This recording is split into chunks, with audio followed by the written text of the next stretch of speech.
Like, where does life seem to come to you and from? Yeah. Because if it's off, which I believe it is, then it will demonstrate an offness all the way through. Yeah. And then things won't make, come on in.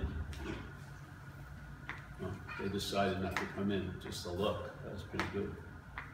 So this referencing, you know, we call it, we like to call it selfing in a sense, which is the sense of being a long-lasting, independent, separate thing.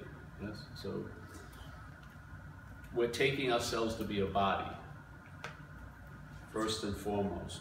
And when we're thinking about anything, and that's in a lot of ways is how we know things, is to think about them, the thought system pictures you as a body. So when you're thinking about something, you may be emphasizing the something you're thinking about, but what's implied by the thinking is you as a body. Yeah? So you believe you're thinking about a topic, but you don't realize the thinking is reinforcing the subject, yeah, as a body. This is a trick. If there's a seeing of that, which is your inherent condition is you're awake. Yeah. It's being demonstrated every breath of our day because there's seeing, hearing, feeling, tasting, and touching. And it's not, there isn't a thing called seeing. There isn't like a thing comes out and sees. It's not a thing, obviously, yes? And it doesn't, if you could say it's attributed to a thing, but I don't believe so. I believe the body is inert, really, and then gets animated. Yeah, not by another body, but by no thing. So no thing is moving through the thingness. Yeah? Now the mental processes of the thingness imply that the no thingness is an attribute the thing has. So now you think you're conscious, or you think you're seeing. And the emphasis is on think. There's you, and then there's think you're seeing. Yeah? So now you are seen as the seer, and then you is seen as the hearer, you is seen as the thinker, you is the most, let's say, the strongest glue of all is you seen as the doer. So the actions that are motivated through this, that show effects out here, you believe you're the doer of it. Yeah? That is, in a sense, what I would call the bondage of self. All of that activity. It doesn't culminate into being a self, because there isn't one. You're not a long-lasting, independent, separate thing. You're not a singular unit. You don't really have private thoughts. Yeah. So there isn't one, but it's an activity that implies that there's one. So and then it's implying it to what you really are. See, if you ever listen to some of the thoughts that are going on, the streams of them, some of them are attempting to convince somebody of something, don't they? Have you ever sat down and you have a feeling, I shouldn't do that, but then something's talking to you? Who is it talking to? You know, what is that voice directed at? You know, or who? I mean, I'm curious about it. I'm just curious. Like, if I'm gonna be fucked, I wanna know I'm fucked, you know? So it just seems like a good move. So, this whole message is about the fundamental condition that isn't changed or altered by all the other activity, you know, that's happening. It's like a sky that allows anything to appear in it, but none of what appears in it affects it as the sky. The sky doesn't lose its skyness because there's over 50 clouds in it, yeah? There isn't a point of clouds that if there's too many clouds, it becomes a cloud. It doesn't become a cloud, yes? It's a space that clouds appear in. Well, I feel we are like that space that things appear in. Yeah. So the point of, actually, let me record this. There's a good synopsis, then we can just go to a movie, yeah? You get your money back and just buy me a ticket to the film and we'll be fine. And get me a thing of organic popcorn with natural butter. So we have an inner voice that is always speaking to our ego and our conscious. Well, see, to me, This is just my opinion. Whatever, because I don't know what you mean when you say ego, but what I mean with the term ego, it's usually preceded by the feeling or a sense that you have an ego, and then hopefully, or maybe you think you've lost the ego, yes? So that feeling of being the one who has the ego and the one who loses the ego, that's the bondage of self. It's not the ego. To me, lose the ego? Well, that's the point. People are trying to lose ego, aren't they? In a lot of spirituality. No, in these circles, you're going to hear people who said, "Oh, I've lost my ego, but you know what's bothering me now is everyone else's ego." Yeah, see, that's not it. It's the feeling of having or not having, that which is implied by the having or not having. There's an impliedness that you're a long-lasting, independent, separate entity. Yeah. Well, you may not believe it, but hear it, and then maybe if you look in it, it may reveal itself to be true. Then suddenly, a correction that never needed to happen will happen. Yeah, it's weird, but see, the fact is, what's being corrected never happened. It just seems to happen to what's happening. So when it starts seeming not to be happening, it's like it never happened. It's beautiful. How did that happen to you? What? How did it happen to you? That it didn't happen? Well, it didn't happen to you. It was just happening. Yeah? Well, I don't know, actually. You know? I couldn't put my finger on it. There was a number of major events, but it doesn't matter, because the point is, that which would happen to free me from that is, the freedom from that is the inherent condition. So really, nothing ever happened. You just wake up to the fact that what you thought you were that was bound or limited, what isn't so. It's a story. Yeah. So the fact is, nothing really ever happens to you. You just wake up to an inherent state. You become aware of what you weren't aware of. It doesn't mean it's not been there. It's completely there. All of us right now are in a state of awakeness. You're seeing, hearing, feeling, tasting, touching. Yeah. What do dreams mean when you go into the dreamland? This is just an awake dream. This is what this is. So there's no difference between when you fall asleep and have a dream and you're in a different space? Just the difference is this is more extended in time. Yeah? So this one seems to bookend the dream at night. So this one's there before the dream at night, and it's there after the dream at night. So this dream has more extension in time, really, this dream. That's really the only difference. Actually, it's more clear in the dream state at night, because you see yourself as everybody in the dream. You're looking, but you're not looking out of a body usually. You're just seeing things. You assume that it's you, but you never see your face in the dream, really, yeah? And you're seeing everything else. I think that's actually more true to what's happening in the dreaming than the awake dream. In the awake dream, there's a preponderance of obsession with the action figure of you. So the whole thing becomes about you. Yeah, that to me is self-centeredness. That's it. So, yeah, I don't see any real huge difference in awake and asleep and one you have at night. Yeah, I don't. It's basically the same format. One's actually clearer than the other. This one, we don't think we're dreaming. At least there we do.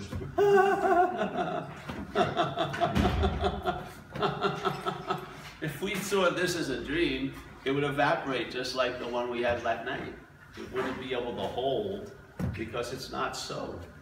So this is not so right now? Hmm? This is not so right now. The only thing that's happening right now is the seeing, the hearing, the feeling, the tasting, and touching. That's the reality, I feel. If you want to call it consciousness or awareness or beingness, that's the reality.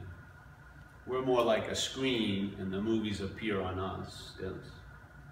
But what happens in the movie doesn't affect us as what we are. It affects us as what we're not greatly, but it doesn't affect us as what we are. That's the immunity. Then we hold on to it. Then we hold on to it. Well, the head holds on to it. You never held on to anything. You just give a belief to the system, so it's holding on and letting go seems real. When the belief is removed, it doesn't seem real anymore.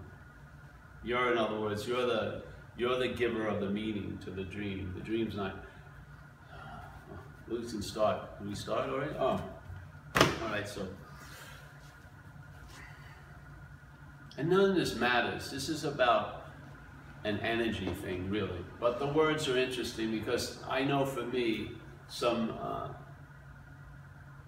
understanding has been helpful. Like when I came into recovery when I was younger, when I understood that what I had was a disease was very, very helpful. It gave me a lot more permission to start becoming okay than when I thought it was a moral issue, that I did all that fucking shit and I was this and I was that. So I find understanding can be very helpful. It can allow you to see things in a different light, yes? So, and if you have an agreement or a disagreement with what's being said, just do it silently until we have questions, you know? So it's just better to keep it cooking. It's like a souffle. You don't want to open the oven door, just let it cook. Yeah? You'll sense it, you'll feel the energy, it's just obvious. So, where was I again? Here. That was a test.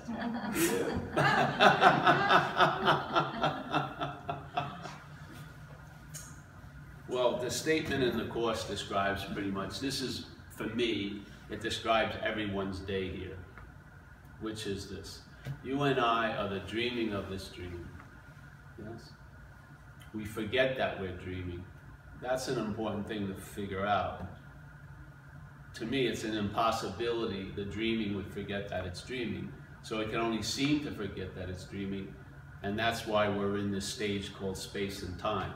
Because something that cannot possibly be so can seem to be so in time. Yes? That's how it is. This is the dreaming. It's the dynamic of the dreaming is space and time. Yes? Because you need space for an object to appear in, and you need time to see it. Yeah? You ever see there's a movie where they move something to the speed of infinity and it disappears? Because that's exactly what would happen. If there was no time, you wouldn't see anything. And it's a dream. This is dreaming. Yeah? All right, so you and I are the dreaming of the dream. We forget that we're dreaming. All right, so what happens if you forget that you're dreaming? You now give everything you've dreamt the power to affect you as the dreamt. So when you become, to me, how we seemingly forget that we're dreaming is there's an identification with the dreamt. You take yourself to be a body. Yeah? So in that state, everything you're dreaming now has the ability to affect you. So you can see it. One thought can ruin someone's day. One feeling can launch you into a lifelong depression. All this stuff can happen. Yeah? So we're the dreaming of the dreaming, but there needs to be a forgetting of that for this place to seem real.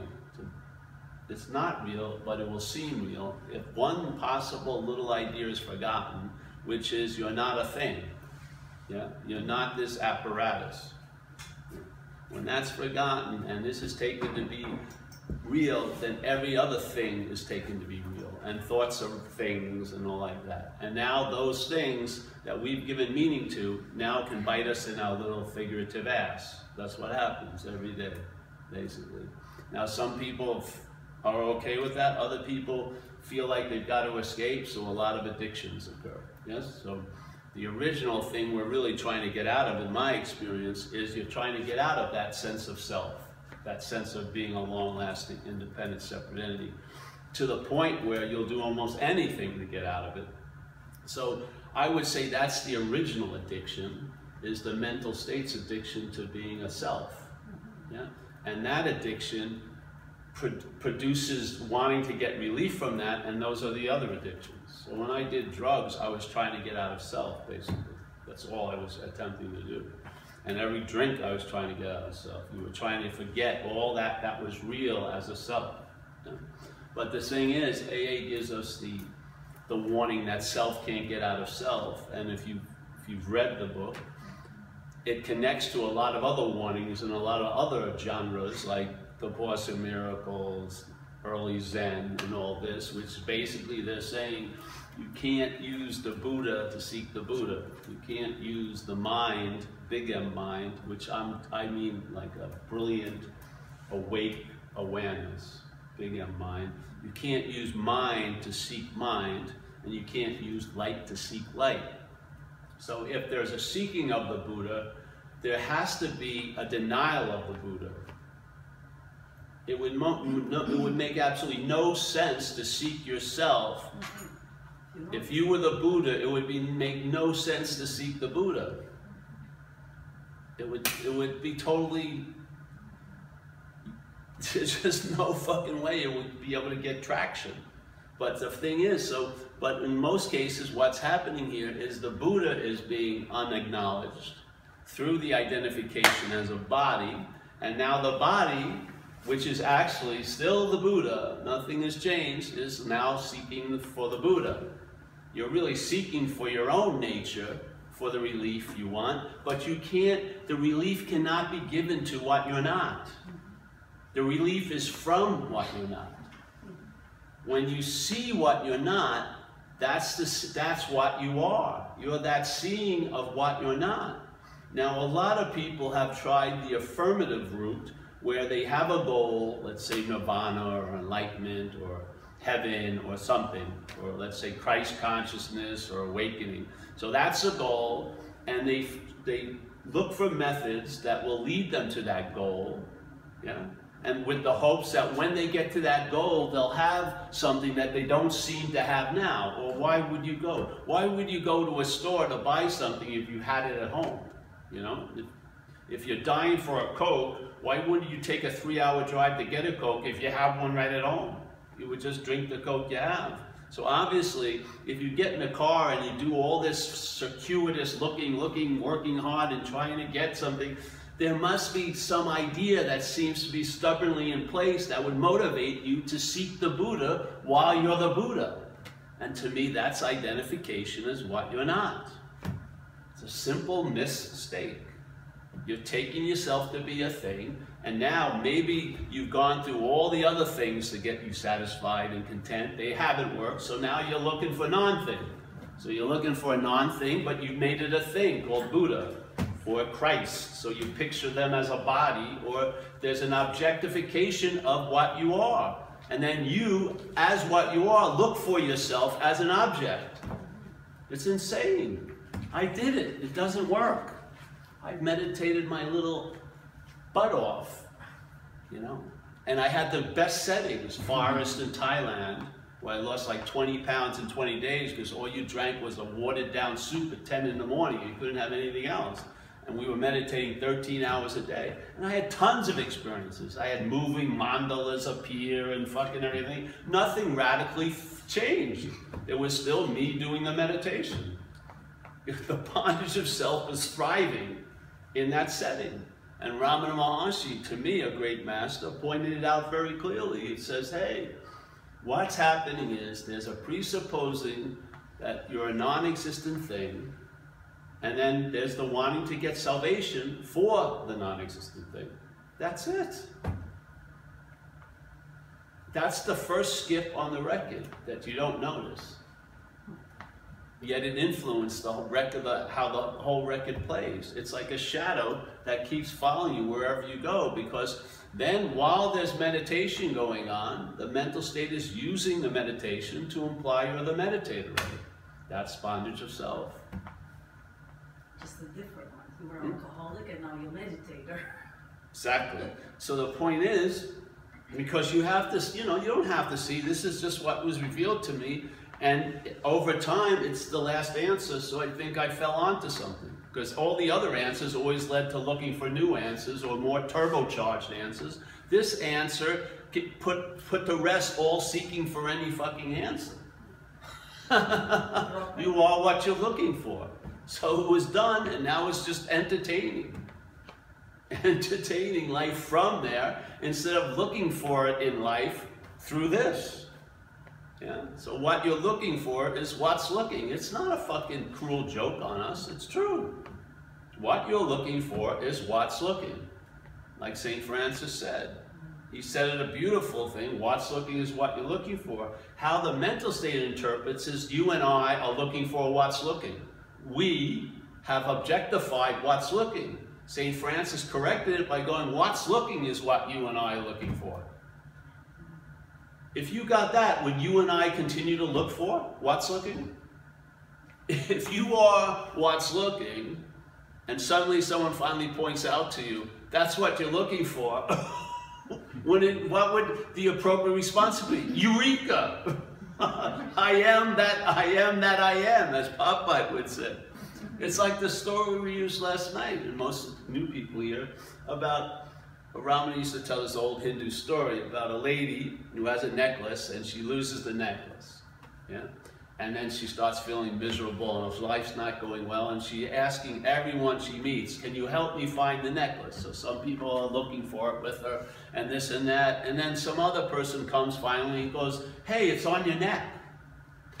Yeah. So she feels it, and her experience is, I found the necklace. Did she actually find the necklace? Because it hadn't been anywhere other than on the neck the whole time. But her experience, translated here, was, I found it.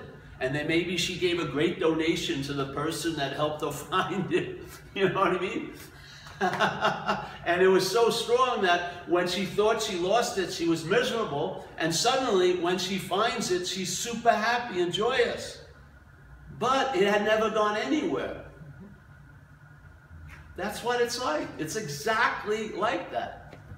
When finally, see, if you believe how you're looking is your eye, you may never feel around to see if it's a pair of glasses.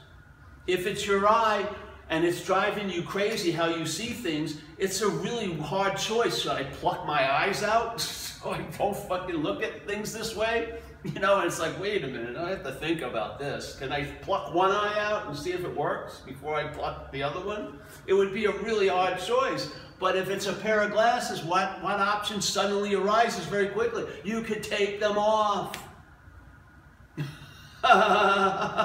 You can take them off. You don't have to buy a new pair of glasses to try to correct the distortion of the first pair, because the second pair will distort it also. Then you got to get a third pair and fourth, fifth, and now you have a huge amount of glasses to correct the first one, and the first one's a pair of glasses.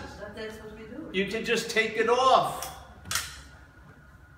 A lot of businesses would go out. A lot of spiritual businesses would.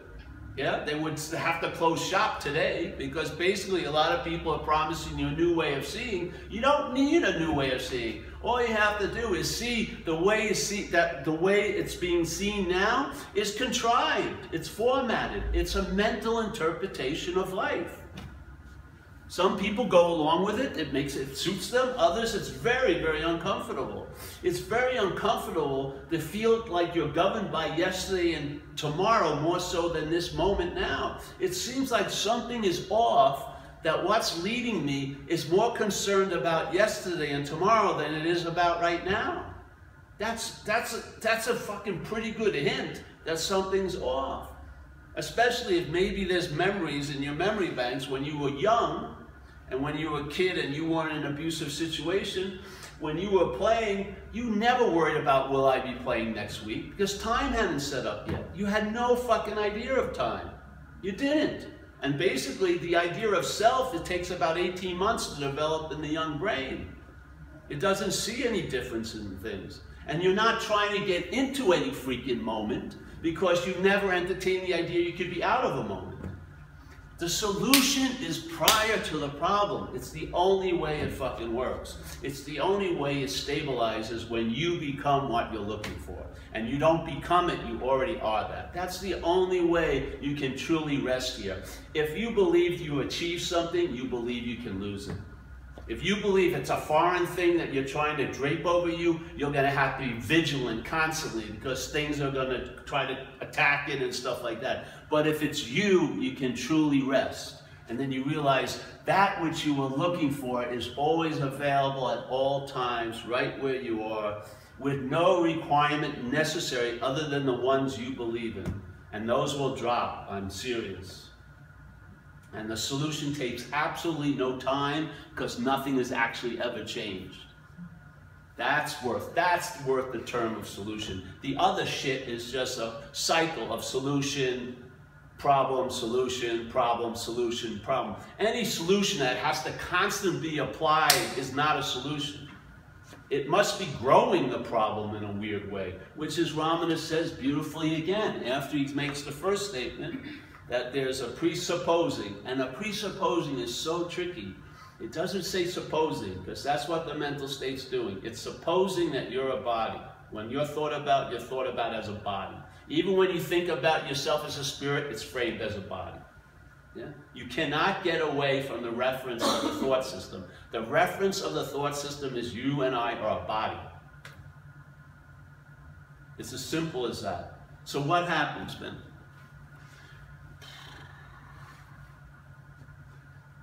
The solution is prior to the seeming bondage. From the point of bondage, when you feel like you're fucked, you need a solution. Yeah? If you fall upon this solution informs you that the problem is an activity that you are a very active ingredient in. Yeah? And in that, it says the problem is an activity, so there is no problem, and then there's no need for a solution. That's the solution. Because you could lose the solution if you had one. But if you are it, you can't lose it. So then it's always available at all times. You can fucking finally rest. And because what most people are looking from is not seeing. It's a bastardized seeing. It's called self-centeredness. We see life as how it pertains to us as a body. We're listening to thoughts that picture us as a body. What is thought about when the thought system thinks about you in the past? What's pictured? A body, yes? What's pictured when the thought system is worrying about what's going to happen to you in the future? A body. And now that's all fine and good if you were a body, but if you're no thing, and that's what's looking, and as St. Francis says, that's what you're looking for, you're not going to find it as a thing. You're going to have to see it because you're it. You'll have to it's not going to be a form of knowledge, it's going to be being it. Yeah? Being it. And when the being gets confused, then there's an understanding that allows it to correct itself. So when the interpretation seems to get stronger and now you're a thing, suddenly correct it, and what happens? You don't have to travel back to the being, you've never not been the being. Yeah? So the corrections take absolutely no time, because you can't go, how long will it take for you to get to everywhere? You see the joyousness of it? Finally, it's like your computer has been set correctly with the correct program or the master server. Yeah? And then things start making sense, like we say in Zen, you'll see blue is blue and red is red. You won't have metaphysical questions. You'll have questions like, where are my pants? Or where are my keys? But you're not going to be thinking, oh, why does this all mean? It means whatever you see it to mean. So the Course in Miracles, I wanted to share a little bit from it, because I got a whole day to do this stuff. This is an invitation, and it's not about beating a dead horse. So I got to fill up the time. And I like the Course in Miracles, if you've known it, this one resonated with me ever since I got introduced to it. So I like to, I do this for myself. It triggers a lot of sense-felt avalanche in there. So here's this, this is a simple thing. What this first statement is, it's talking about the description of what we're not. This is the whole key. You can know what you're not. You cannot know what you are. You can only be what you are. You can only be what you are. You can know what you're not. And a lot of the Course in Miracles is describing what we're not. That's what it is. It's describing completely what we're not. So here it goes. Yet we have heard a very similar description earlier about this that we're not. But it was not of you. But still, this strange idea, which it does accurately describe, you think is you. The key is you think is you. Without the action of thinking, there was no way you and that you would be taken to be you. It's the thinking that bridges it, yes? So it's always you think it's you. But still the strange idea, which is being a long-lasting, independent, separate entity, a thing, it does accurately describe you think is you. Reason would tell you, or wisdom, but the Course always uses this statement, reason would tell you, throughout the book. It's not talking about the thought logic, but wisdom, you know. Yeah. Reason would tell you that the world you see through eyes that are not yours, these two right here. If you look closely, they say Kodak or something. It's a sort of a program thing. Reason would tell you made in China on the other side of the eyeball. That's what we got too. They were cheap, so we got 2 eyes. We went by a breast implant thing. So it says 6,000 for breast augmentation. We were thinking 6,000 for one breast. So they don't mention it's, you know, you need 2. You know, you can't just buy 1. It would sort of be strange. But it's a 6,000, but the fine print maybe 1. So reason would tell you that the world you see through eyes that are not yours seems so freaking beautiful. If you can just follow what it's saying, it's such a relief. Reason would tell you that the world you see through eyes that are not yours must make no sense to you, to what you are. And it doesn't, does it? Does it make sense that you're more super concerned about yesterday and tomorrow? All fucking day? That if I'm upset, it's usually based on last week and next week.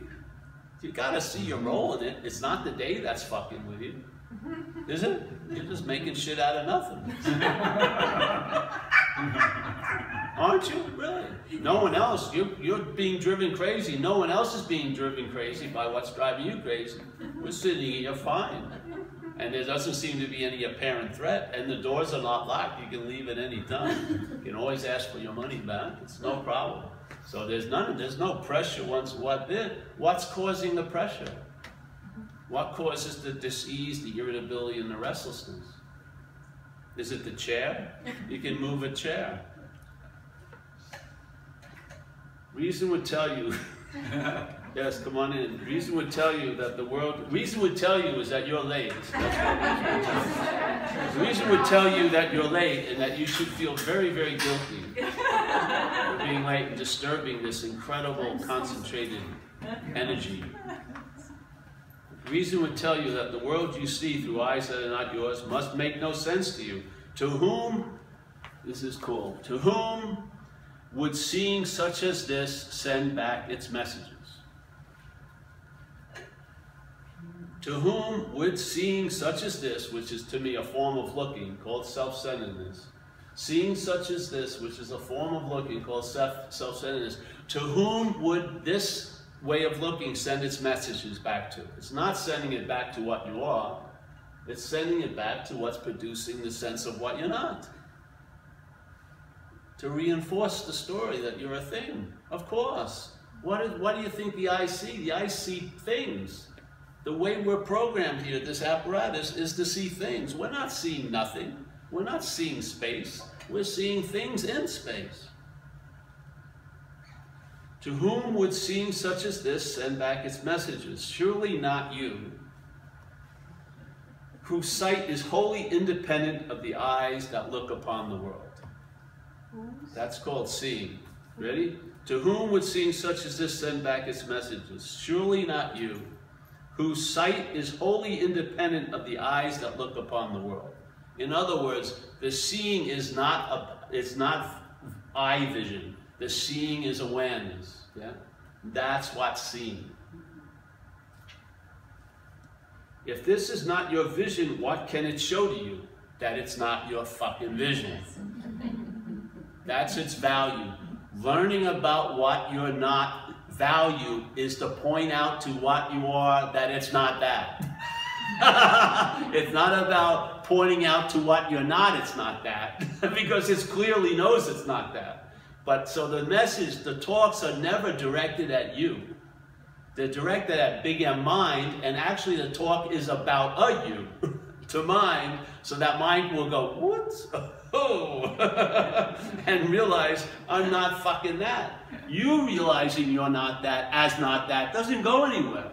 It just brings you to another meeting over and over again. 800 satsangs of what you're not getting, that you're not that. No, you want to get the message to mind. Big M mind. So when I'm here, I'm not, the message isn't directed at you. I'm throwing it over your head, and I'm going to try to avalanche it with tons of information, so it just collapses the roof of the mental state, so there'll be a fucking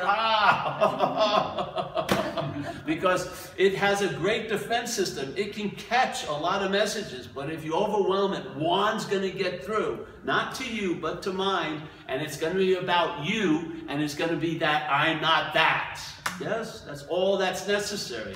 Once that little kernel of truth is entertained by mind, it's going to expand on it. And finally, you know, our ability to entertain is unbelievably powerful. We're entertaining tomorrow and yesterday, which is not happening. That's mind-boggling. Could you imagine if that ability to entertain was turned on, that which can be truly entertained? The ever-present onness right now? It's a fucking human-generating... We're like... You know, Jesus, he supposedly he raised Lazarus from the dead, yeah? But at least Lazarus was once alive. We're making shit out of nothing. We're like miracle workers all day. We are. We're taking an imaginary day, an imaginary future, and letting it rain on this day. A lot of us, we're playing God constantly. Can you imagine if that ability was turned on, that which is God, let's say? What kind of combination that would make? So basically, you're making all of this power, and in all this power can make tons of shit out of nothing. Could you imagine if it was matched with its source? Maybe you would understand peace and know serenity. Maybe clarity would be very intimate to you. Maybe you would feel the presence of being more than stopping at the cheekbone. You'd sense the space when you were in rooms. You'd be fucking space. So here, this is a beautiful statement here. If this is not your vision, what can it show to you? Obviously that it's a failed vision. Hallelujah. So you stop relying on it. Yeah? The brain cannot interpret what your vision sees. The brain can interpret the perceptions, but it cannot interpret seeing. Yeah? It can't make anything out of it. The brain interprets, this is, I think it's valuable, this shit, I don't know. The brain interprets to the body of which it is a part. So the brain is interpreting this event, and it's interpreting this event not to what you are, but to the body. That's what it's doing all day. Your information gathering is based that it's coming from a body, about a body, all day.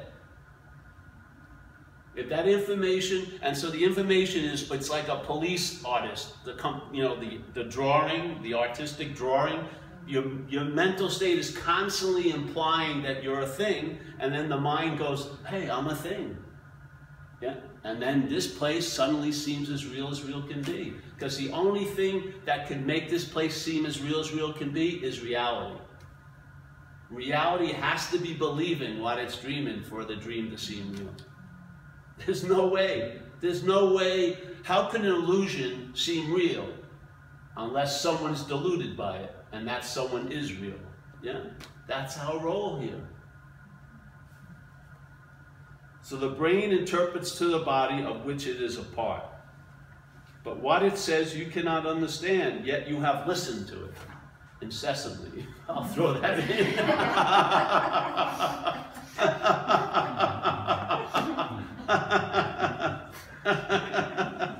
And long and hard you tried to understand its messages. Yeah. Just wait for the fairy princess. At this point, maybe I'll meet her at the senior citizen home. Who knows? Next few years. You have not realized it is impossible to understand what fails entirely to reach you. All the messages the brain is interpreting are to the body. It's never reaching you as spirit. That's why you have not realized it is possible to understand what fails entirely to reach you. For you have received no messages at all you understand. For you have listened to what can never communicate at all. Think then what happens. Yeah. Think then what happens. Here we go. Denying what you are and firm in faith that you are something else. Yeah. Denying what you are, yet firm in faith you are something else. You've gotta believe it for it to seem to be so. You do. You have made to be yourself. The mental process has made this sense of self, yes? It's making it. It never made it. It cannot ever finish the job. It can just apply the job is done. So you're thinking you're a self and the selfing is going on. Selfing never makes a self. It implies there's already a pre-made self.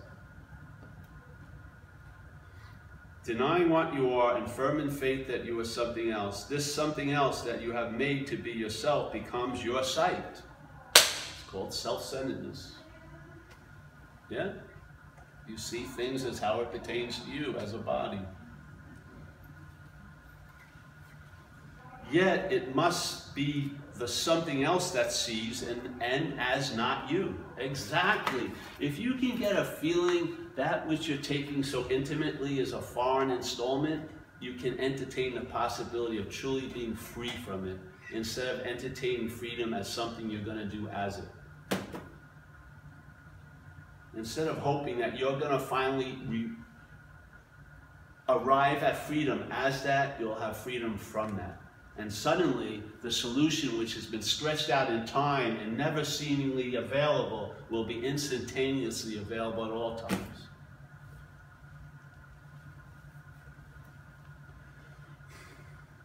So, it must be the something else that sees and as not you, explains its sight to you.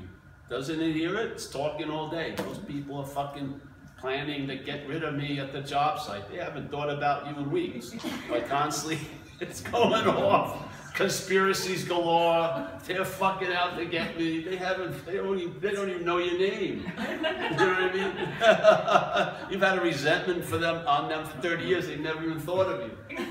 That season as not you explains its sight to you. That's right. Its sight to you is you're being fucked. Someone's going to take advantage of you. When you see love, it may seem to be a threat to that which you're not. Security and knowing is the most important value. I gotta be fucking safe.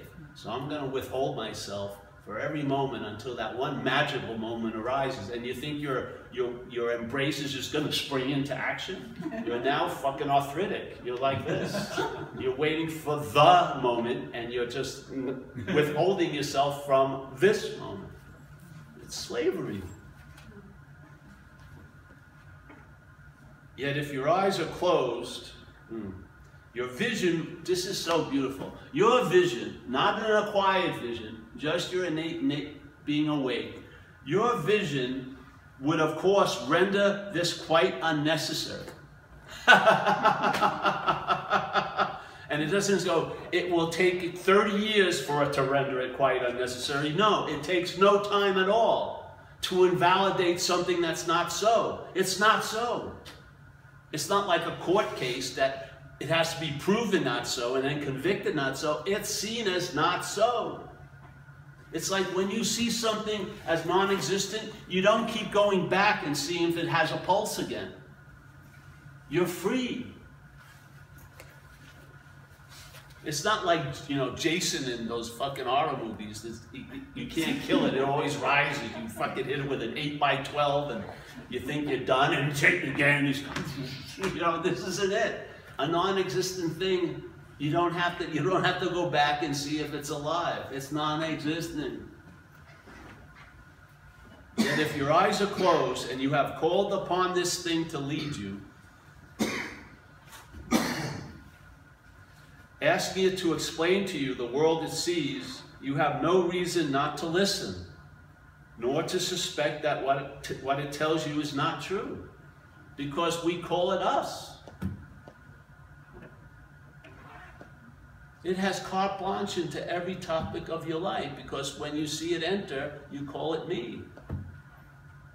The foreign installment hides itself in clear sight by having you identified with it. That's what it is. That's the root of alcoholism, is identification as a self. It's the root of all this stuff, is identification as self. And the great news is it could never fucking ever happen. It can only seem to be happening. That's the good news. The greatest news is that thing you're trying to get out for all these years is an imaginary place. There's no need to try to escape from an imaginary place. Just see it as imaginary. And that's it.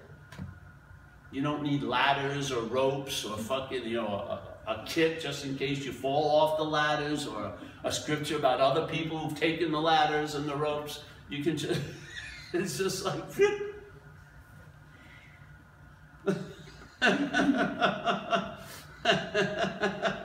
yet if your eyes are closed, which means you've forgotten, you're actively affirming you're a body, and therefore it's a denial of the vision. That's all. So basically your eyes are closed. When you think these are open, your eyes are actually closed. So the looking is a form of blindness to the seeing. If you're relying on this perceptual apparatus to tell you what's going on, you're blind to the seeing. You're going to verify that there's things, there's separation, and I'm a thing. That's what it does. That's its job. So, yet if your eyes are closed and you have called upon this thing to lead you, asking it to explain to you, doesn't that happen? I've seen people, it's funny, this used to always flip me out. You're at a job site, you get off at 5, you go home, you make your little dinner at 7, 7:30, 8 o'clock, maybe you have some tea, and at 8:15 you get the news flash from, you know, Mental Central. You had a bad day.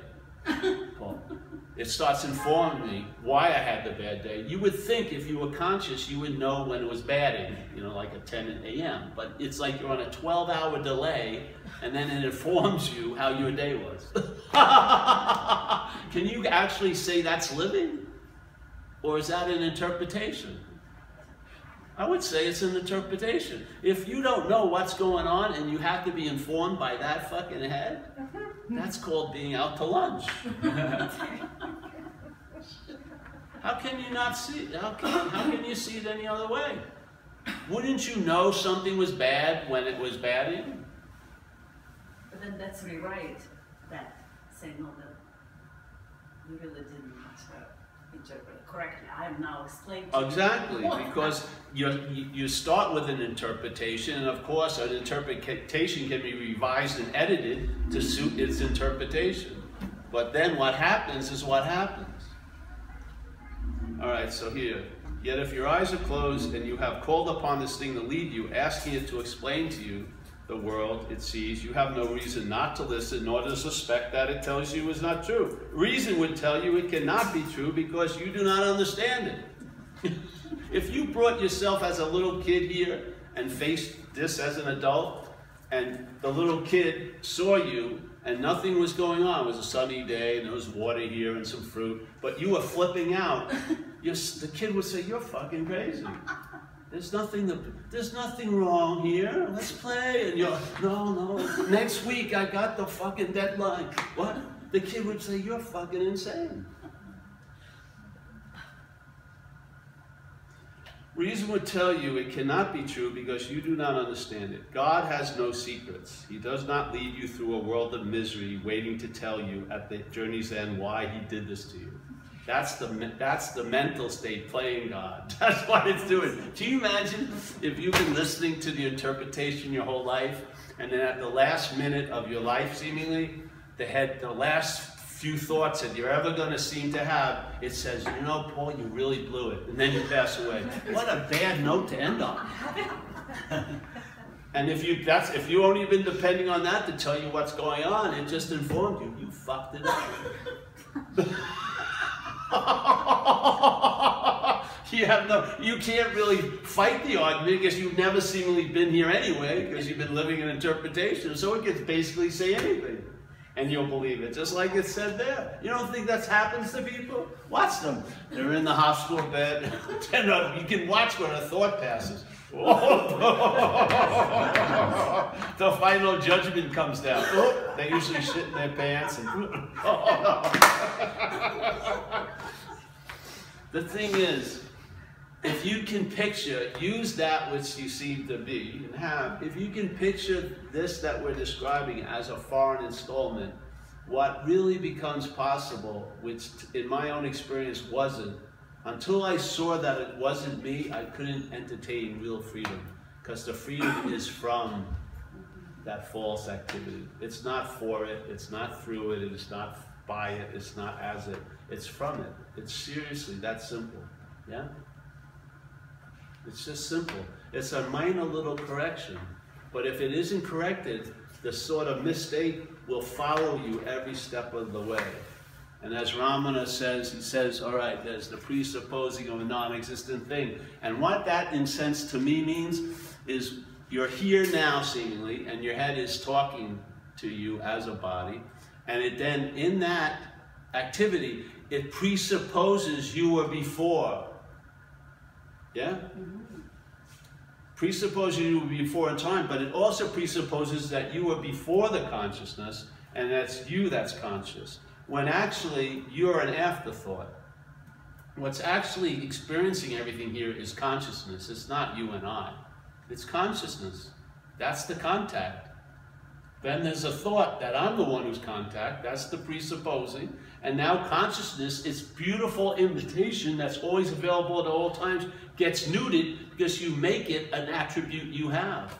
And now you're concerned, especially in circles like this, I need to become more conscious, and then you're looking around, look who looks like they're more conscious than me, and where the people sitting in front must be more conscious. I gotta work hard, I'm in the less conscious section. And that guy who's talking incessantly must be more conscious, or why the fuck would I be listening to him? Yeah, but it's, the whole thing is, all there is consciousness in a sense. But when the mental state presupposes you're before it, it becomes an attribute. It becomes something that can be raised, elevated, and most especially, it can be lost. That's the unbelievable ripoff. Your own inherent nature now can seem to be lost when you're identified as what you're not. It's fucking beautiful as a heist. It's the most perfect heist. It really is, because you don't know what's happening. You're looking out, well, you get the security system, you've all the alarms for your car, but while you're punching in the password, it's looking right over your shoulder. Oh, I know the password. The thief is in the house.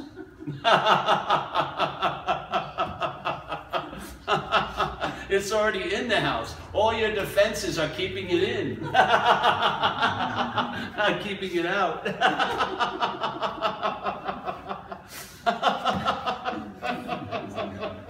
All right, so that statement, you're a non-existent thing, wanting to get salvation for a non-existent thing. Then he brings the second volley out. All right, so here's your spiritual ships, sinking them left and right. If your spiritual practices themselves are reinforcing the non-existent thing, how could they destroy it? Yeah. Now, when I heard that, I tried that shoe and it fit. I went, whoops. But it was difficult to surrender because I had invested in being a spiritual seeker. The only else thing I did was house painting, and I wasn't that good at it. So I didn't have too many hats to hang too many pegs to hang my hat on. So spiritual seeker, I was very proud. I've been to Thailand, I've done this. When my spiritual pants fell down, basically, and thank God I just didn't pull them back up. I just fought. It just completely collapsed my whole story, because he caught me. It was a perfect description. I caught the burglar before it puts on the policeman uniform. I saw it. And then I saw, oh, it was also playing the policeman, and oops. Whoops. I go in my closet, there's the police uniform. Wait a minute. It was me all along. And And you think, some part of you, it's terrible news, but thank God it's not you. It's like that. I always like this example, because it explains, for me, it triggers it perfectly. So there's a snake, yes? And the snake usually every year goes through molting of the skin. It's not doing the molting, yeah? Molting of the skin happens with the snake. And so here's the snake, and here's this false idea the snake's entertaining that it may be. So let's say the false idea is that the snake is actually the skin. So from the skin's point of view, this molting is scary as hell because it's going to take it off the snake, and without the snake, its story of being the snake is fucking, obviously seen through. So when it starts feeling the season coming on, it says fucking buy a lot of moisturizer, do not go out in the sun, don't watch out for that rock, don't get caught, because it wants the skin to stay on the snake, because its story gets pretty bogus if it fell off and the snake continued. And so from the skin's point of view, which you're going to hear, it's like, no, no, no, don't go there. From the snake's point of view, it's like, hallelujah. It's going to be lighter, it's going to be shinier, it will attract females, it'll travel lighter over the rock. So it's a real win-win to the snake to get the skin off. But if that same event is seen from the skin's point of view, it's like fucking scary as hell. Those are the options in a sense. You're going to have an interpretation offered to you at the same time, being always at all the time invitations available. And because we're so addicted with this idea of time, we have a difficult time recognizing something that's always available. It's easier for us to recognize something that comes than it is to see what's always so. So basically what most people fall for is the skin's point of view. They start flipping out. I'm going to lose myself. Thank God, you'd be so fucking happy if you did. But to the selfing, it's not a happy day. But from the snake's point of view, it's like, hallelujah. Simple as that. We're just attempting to propose a possibility that there may be something other than what you're taking yourself to be. That there may be something that precedes all the thinking about you as a body. And that is not a time vehicle, it's not a process, it's in another modality that we call being, let's say. And being is not of time, it's not in a process of becoming and culminating, it's being. So then you start seeing this place more as an expression than as a tool to arrive somewhere from the being, because that's what you're looking for.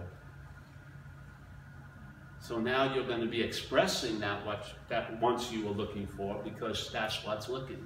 So it won't be a looking for it or attempting to achieve it, it'll be an expression of it. And you'll see all of its expressions are quite contrary to your mental ideas of how it's supposed to express.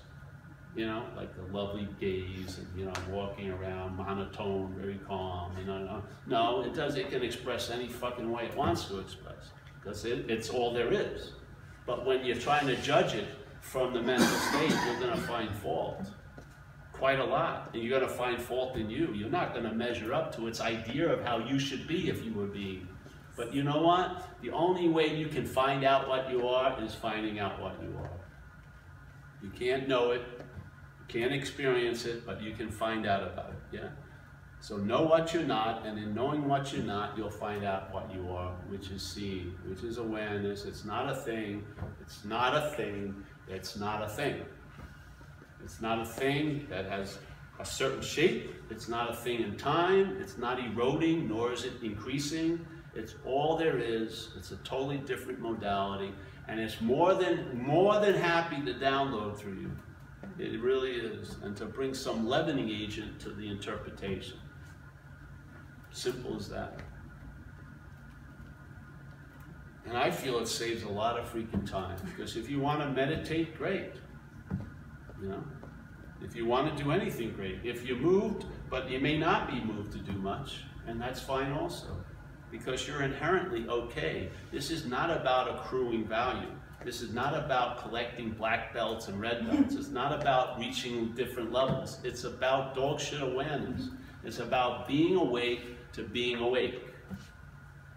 We're all awake right now as we are, and yet here you can seem to be asleep to that, or you can seem to be awake to that.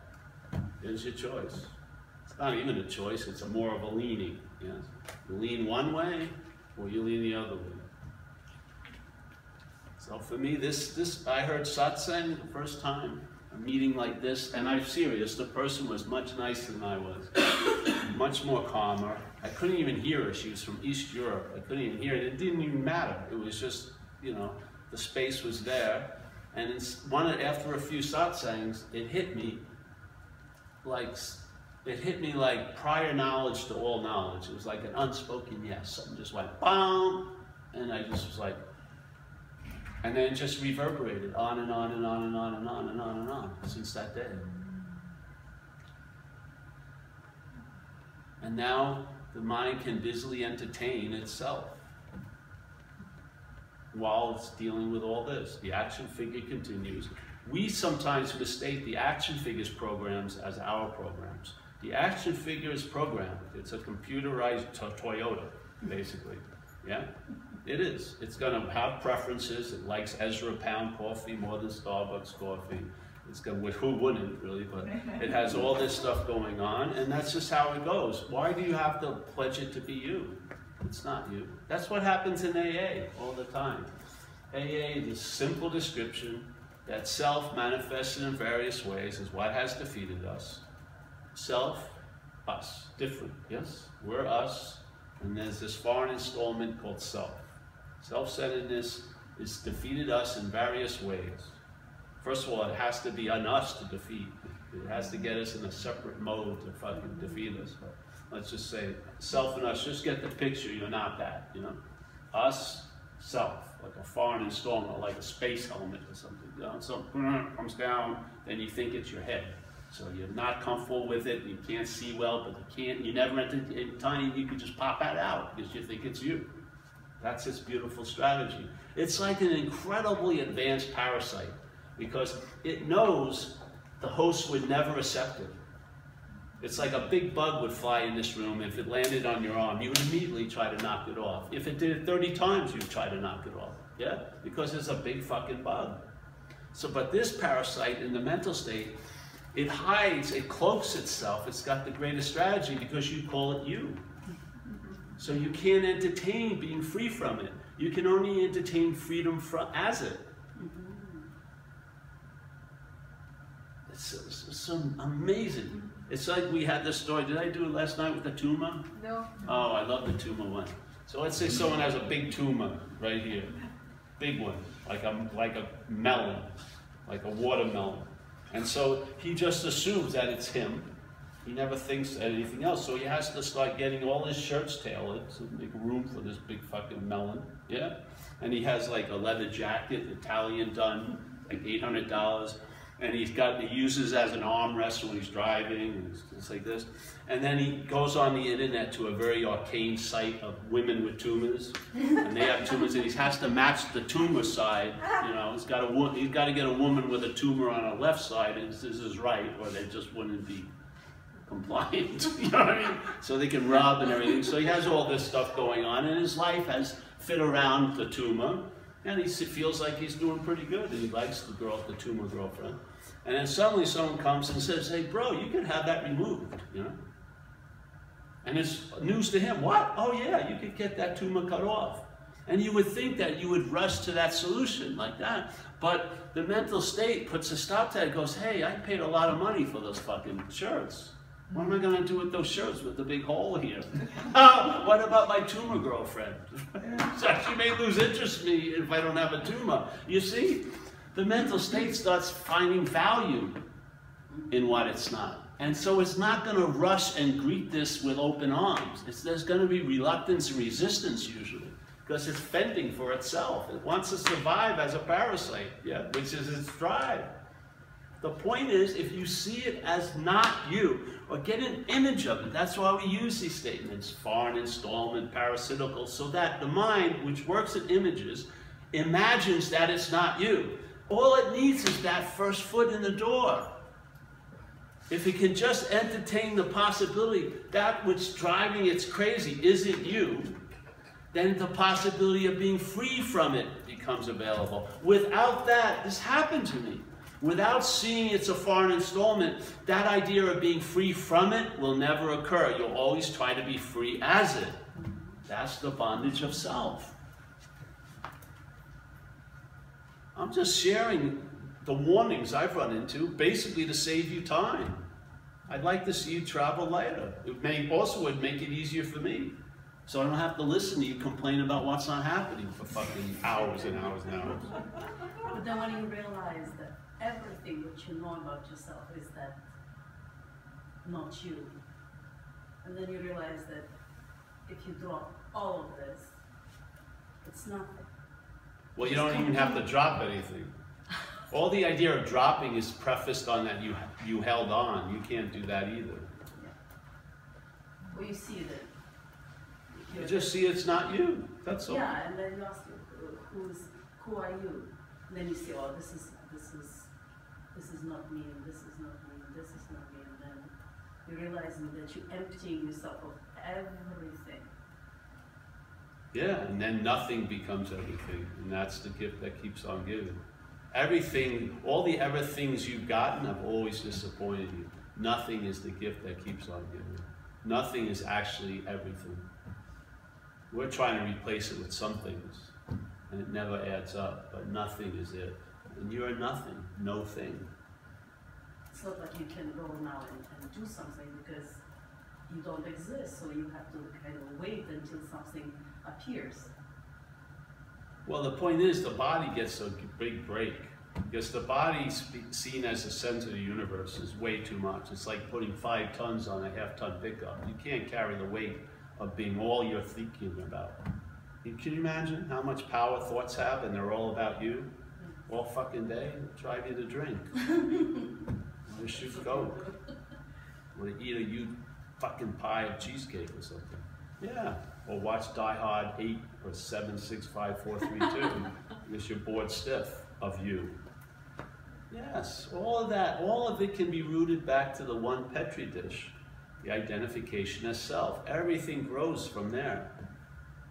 Yeah? If you remove the Petri dish, it can't grow. If you want the Petri dish to stay, then you better get the right fucking means to cut it down, because it's gonna grow. But if you remove the dish it thrives on, it can't grow. Yeah, you won't have to ask self-inquiry questions. You'll be that which you would ask you to see if you were. You'll be it. Not as a big special event, just because that's it. We're all inherently awake. It's not that exciting. It isn't. The only thing that makes it really valuable is comparing it to other conditions. But in itself, it's normal. It's quite ordinary. You're just awake, and you see the difference between what's not happening and happening. It's not like rocket science. I mean, a lot of shit falls into the category of what's not happening. Stuff you can't see, feel, taste, and touch that can only be brought about by thinking, that's what's not happening. You know, it's simple. You don't have to go through each example, one example, and then the whole, so much shit gets moved over to the bin of what's not happening. You don't have to, oh, I've got to go through this, what's not happening. No, it's just what's not happening, throw it out there. And now you're anchored without laying down the anchor. You're anchored because you're being, not doing or knowing or not knowing or trying to know more. You're being exactly what you have been looking for. And that is what's looking. He doesn't say who's looking, because that's the thing that's looking for. What's looking is what all of us are looking for. He was trying to save us a huge amount of time. Literally. And the whole Course in Miracle, one of his purposes, hey, if you're reading this book and you seem to be interested in it, it's one of its main purposes is to save you time. Yeah. Describe what you're not. If it registers for you, entertain it, and what will happen in seeing what you're not, you'll find out what you are.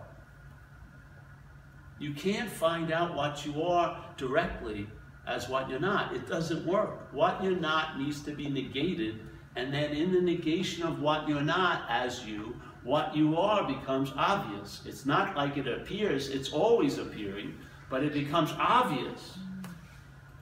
I've tried it the other way, trying to affirm it as nirvana or enlightenment or whatever, and trying to go there and get it with the hopes that when I arrived, it would add on to what I was.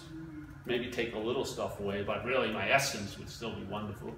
But no, it didn't work. Now, after you stop berating yourself for failing as a meditator and this and that, maybe you get around to seeing there's a flaw in this whole system of trying to do and have myself into a state of being if I'm a state of being. That doing and having will work. Doing and having will work on a lot of topics here, but not the topic of what you are. You cannot do and have yourself into what you are. It's as simple as that. It's just one of the big times, the mental logic is nouns and verbs. There's verbing, and then the mental logic puts nouns all around. And in its history, it drops nouns, and it tells a story of noun and verbs when all there is verbing. So you're trying to recognize the verbing as a noun. You can't. You recognize the verbing as verbing. You don't recognize the verbing as noun. So this message demolishes the imaginary building, which means it doesn't demolish anything at all. And then suddenly you feel like you're an activity, that you are the act of being that never culminates. So everything is happening, but nothing ever happens. It never culminates into a solid thing. It's just happening. Then that's the language of what you are. It's not a language of noun and verbs. That's an interpretive language. The language of what I am is verbing. Everything is verbing. You're more of an activity than anything else. It's only the mental state that uses certain activities to imply you're a noun. And then as soon as you're a noun, then you give direction to every other aspect of verbing. You think it's happening to you. When you're not a noun, you don't see life as happening to you. When you're a noun, you see life as happening to you. It's as simple as fucking that. And it's hard to brook the current of that fucking vision. Self-centeredness, you're not going to get out of self-centeredness through self-centeredness. You have to just see the possibility it may just be an installment. It may be a pair of glasses that you can take off. It may be a tumor. It may be that. It's not you. Just that one idea. Let the mind entertain that and see what happens. See how much space gets noticed when you realize it's not you, or you entertain it's not you. Suddenly, all of the stuff that's seemingly so real moves, and there's that what we call in recovery the pause. It's just a fucking momentless moment, you know, a timeless moment in time that anything can happen in. Anything can happen. Your whole life can change after a pause. Everything. It's so beautiful. And that becomes very, very available because you are that pause. That's your original face, like we say in Zen. You see your original face. It's not a face. It's spirit. So I think we'll end, eh? Don't we take a break?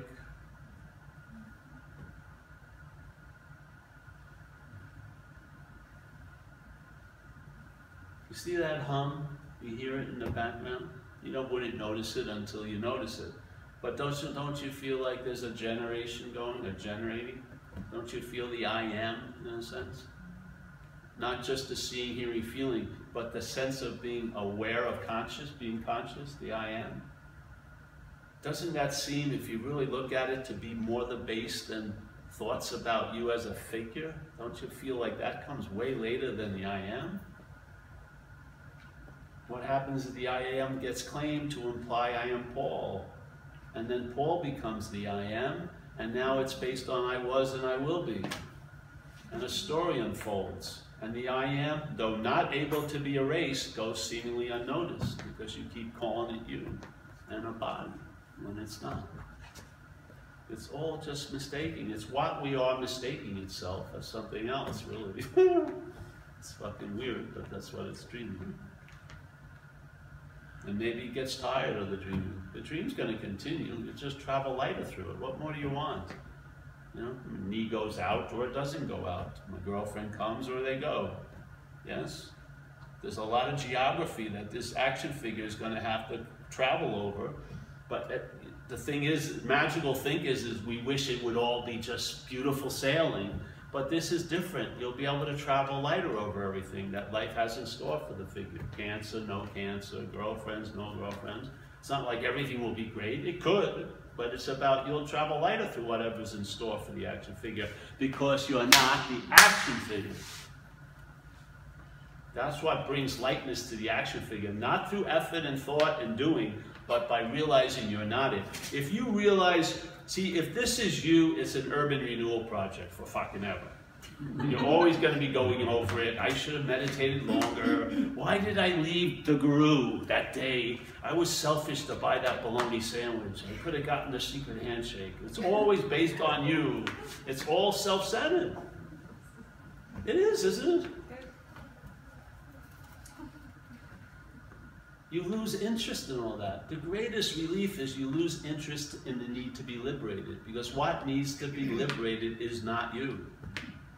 Really, it needs to fucking be liberated, and it's not you. You lose interest in. I don't give a shit if Stanley's liberated or not, and I don't give a shit that Paul's liberated when I realize I'm not Paul. If I take myself to be Paul, liberation is incredibly important to Paul. I don't give a shit about Stanley. He can rot in hell for I do. I'm out for number one. It's so simple. Say, you want to say that's your view and the other isn't? They're both possible. Neither of them are your views. A good view isn't yours, neither is a bad view. You're seeing. Yeah. Like Jesus says, you're in this world, but you're not of this world. What is this? What's being in this world like? It's being in time, being in separation, being in a body, being in this, being in that. He gave you a very great message, negating it all. You're not of it. So whatever you call being in the world, you're not of. That's the same message of negation. They're saying it everywhere. If you have the eyes to see it, you'll see it everywhere. In all the great scriptures, you'll see them saying the exact same thing. Yeah.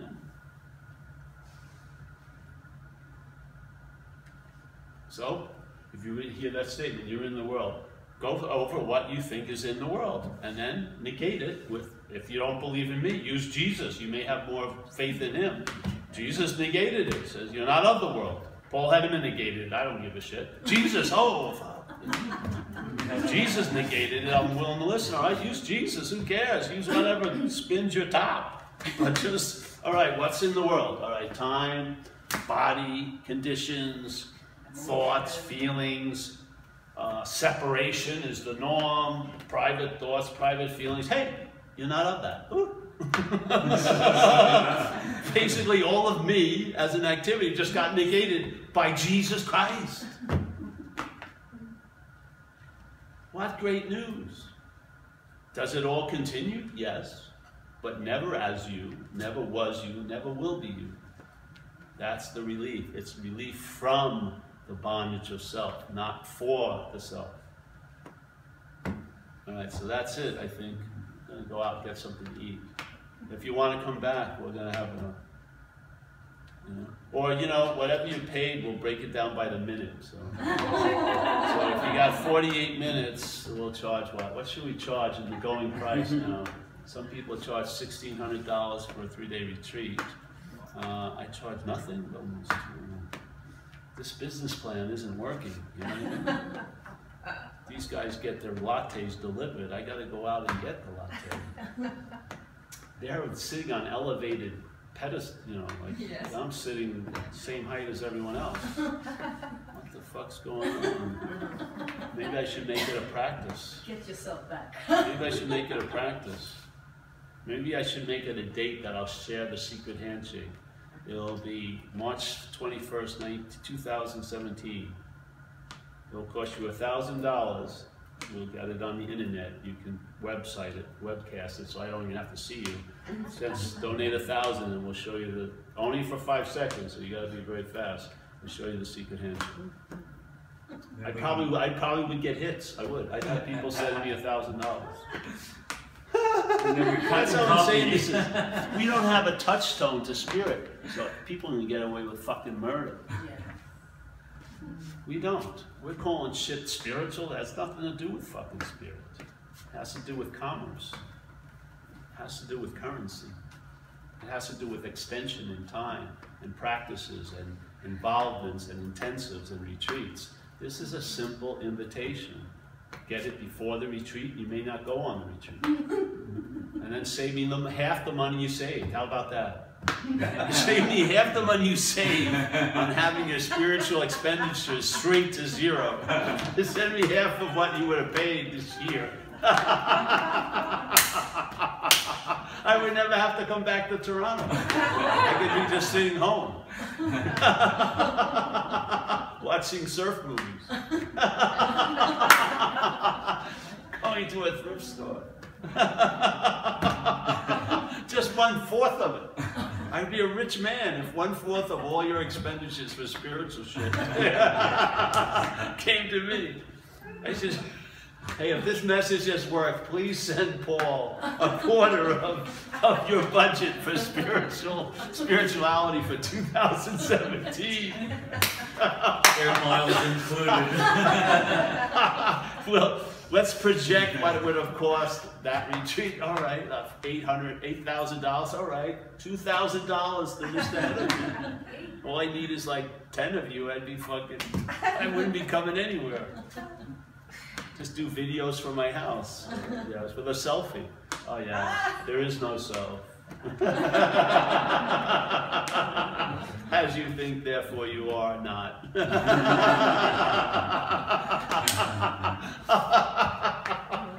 I fell upon a good business plan.